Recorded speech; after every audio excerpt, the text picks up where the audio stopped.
Alright, good morning guys, good morning boss. So ngayon nandito kami sa Skagway, Alaska. At katabi namin dyan yung Carnival Luminosa. Yan o.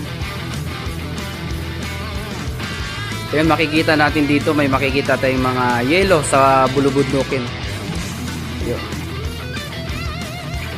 May mga yelo pa dyan o.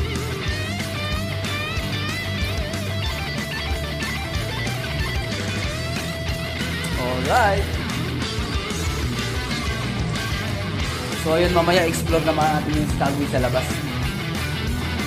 Well, meron din kami dating itinerary dito, 2022, hindi ako lumabas after pandemic yun. Kaya wala pa masyadong tao sa labas. Pero mamaya pakita ko sa inyo yung ganda rin ng Skagway, Alaska.